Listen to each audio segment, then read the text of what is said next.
The Lakers lost again last night in a preseason matchup against the Minnesota Timberwolves. They went down 118-113. Russ Westbrook only had 5 points and 3 rebounds, but hey, Shannon, LeBron cashed in 25 and 11 for him.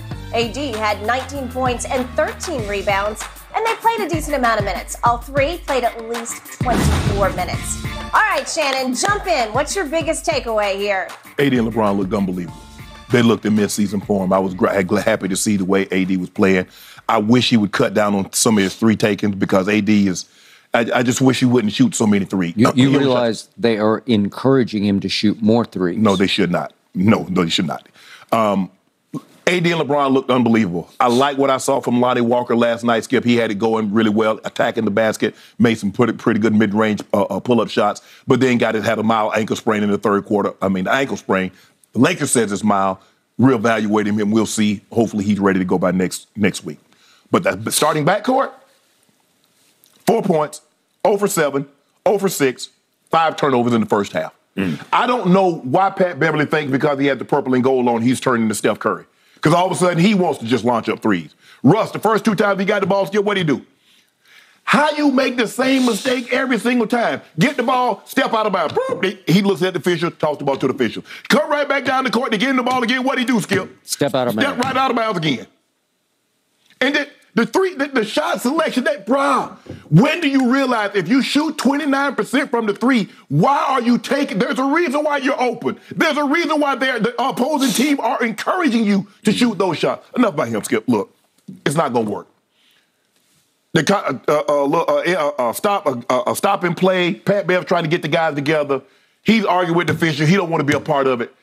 He's a solo act. He's not a team player.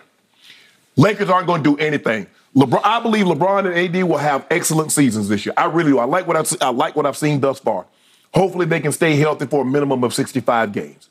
But Skip, it's not going to work. I'm done. I'm done. Oh, Shannon, it's the preseason. I saw this last season. I've seen it in the preseason. He is what he is.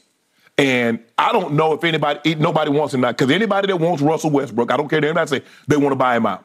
They do not want him on their team. They want to buy him out, but they want to extrapolate those 2 first-round draft picks, which will be unprotected, from the Lakers. They want to buy Russ out if he's traded, and he doesn't want any part of that. Yet they're not phasing him out because he played 25 minutes as a starter last night, correct? Yeah. So how do you explain that? There's no explanation. I mean, you got $47 million, you're going to play him. I get what you're saying that, hey, just send him home or 6-man, but they're not. I don't know. It's like Pigpen and that dust cloud that follows him. When he gets the ball, my spirits just dampen. And I'm sure people in the crib last night, they feel the exact same way that I feel. It's just like, it's about to go to hell in a handbasket. Every time he touches the ball, I do not expect anything good to happen. It makes me nervous to watch. I get antsy watching him because I just know something wild is going to happen. Maybe it's just me, Skip. Maybe I'm just being too critical, too harsh. But I just think that something bad. Every time he just touches the ball, I'm like, damn. Okay. I will caution you, and I do agree with your assessment about your big 2, but you only have a big 2. There's no big 3. I can't. When did somebody think we had a big? Jeff Van Gundy say big 2, big 3. You got a big 1. Yeah. Okay. Well, that's fair. Combined last night, they were 16 of 23 were LeBron and AD. 16 of 23. That's 44 points combined and 24 rebounds combined. That's going to win you a bunch of games. Yeah. The issue is, the caveat is, the disqualifier last night is there's no Gobert and no Karl Anthony Towns. Right. So it was more of a super highway to the basket. The lane was a lot more open than it's going to be in general when you play this new T-Wolves team. Right. So I'm with you on that. That's hopeful and heartening. I'm completely with you on Russ. It's just hard to watch. It's almost like, what's wrong with this picture? Because he doesn't even fit in the picture. Right. Because you watch LeBron's artistry, and then you watch AD's dominance because he's a gifted 6'10" player with guard skills. And then all of a sudden you fixate on number 0 and you think, How is he out there? One of these things don't belong. Where did they find him? Did they just go get him off the street and throw him out there?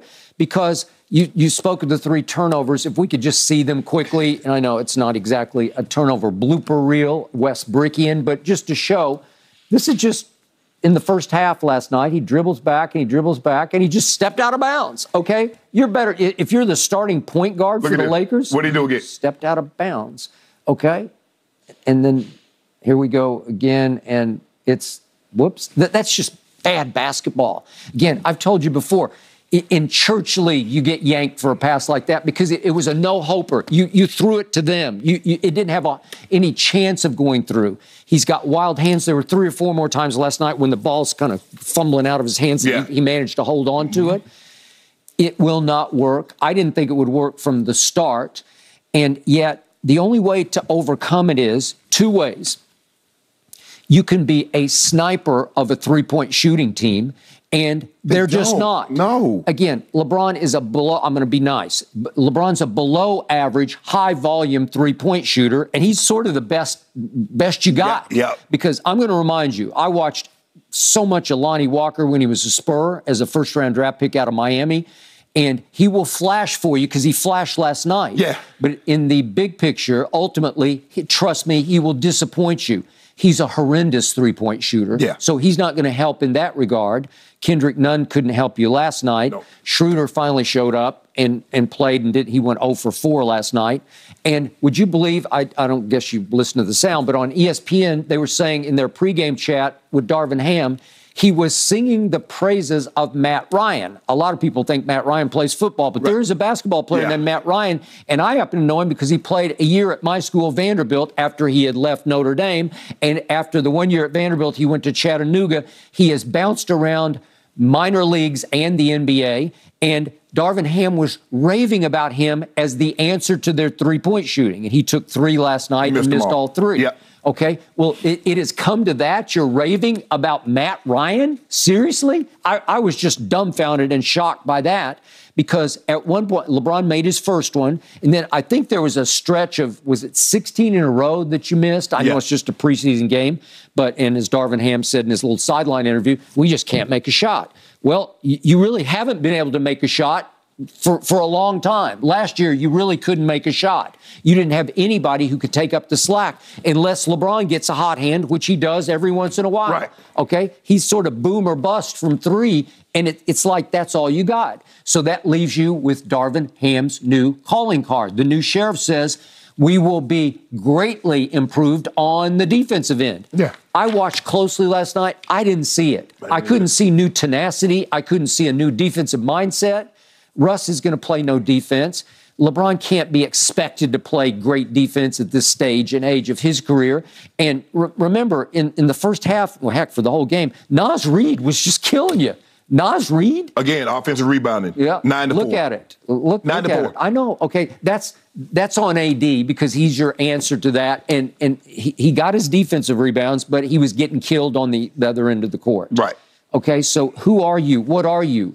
Are you as projected like an 8 seed? Is that pretty much who you are? I think it's good. Like I said, I think they can get to 5 or 6. Well, I think anything other than 6 seed is not the play-in. I think 7 and 8 is the play-in. 7, 8, 9, 10 are play-in. Mm-hmm. So I think they can avoid the play-in. I think they can get 5 or 6.